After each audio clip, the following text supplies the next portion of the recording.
स्वागत है आप सभी का आपके अपने चैनल व्रत कथा में।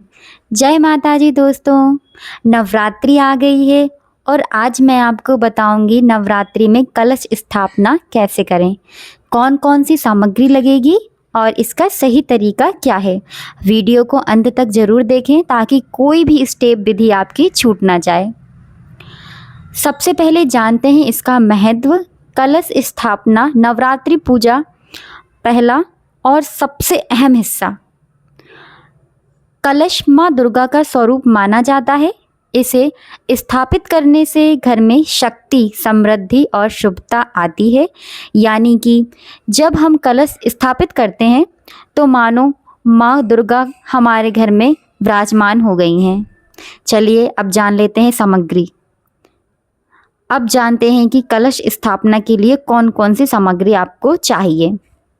तो आप लिख लें या फिर सुन लें।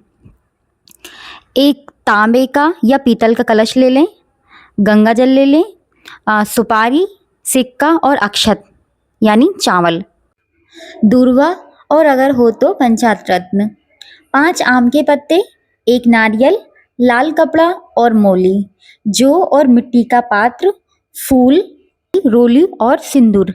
ये सब चीजें पूजा सामग्री की दुकान पर आसानी से मिल जाती हैं। आप बात करते हैं तैयारी की। प्रतिपदा वाले दिन सुबह स्नान करके साफ कपड़े पहने, पूजा स्थल को अच्छे से साफ करें, फिर वहां लाल कपड़ा बिछाकर माँ दुर्गा की तस्वीर या मूर्ति को स्थापित करें। अब कलश की स्थापना शुरू करते हैं।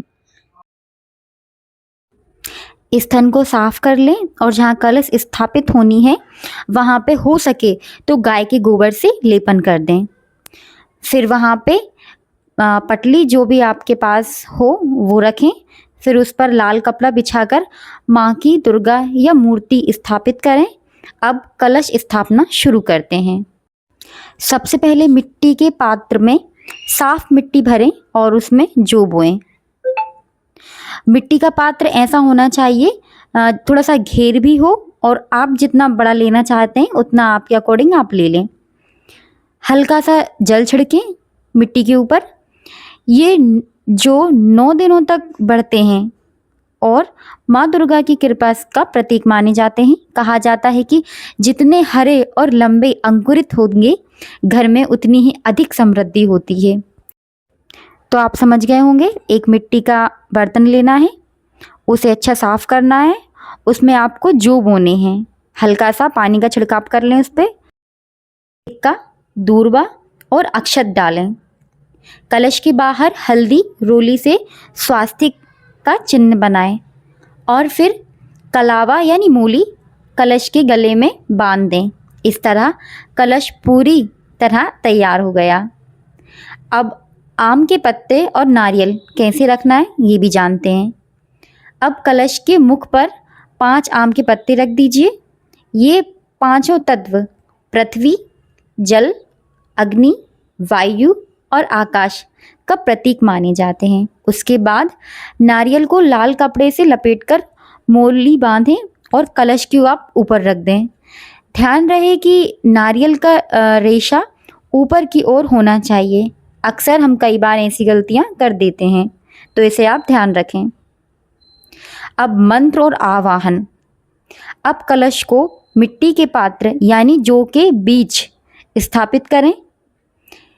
कलश स्थापना करते हुए आप मंत्र अगर बोलना चाहें और अगर आप बोल सकते हैं तो आप जरूर बोलें। ओम पृथ्वी ओम ओम पृथ्वी ओम पृथ्वी तत्वाय घृता ओम पृथ्वीत्वय घृता लोका देवी त्वयं विष्णुना घृता त्वयं चा धर्या मां नित्यं पवित्रिणं जलिष्यम्। इसके बाद माँ दुर्गा का ध्यान करें और प्रार्थना करें कि हमारे घर पधारें और कृपा बरसाएं।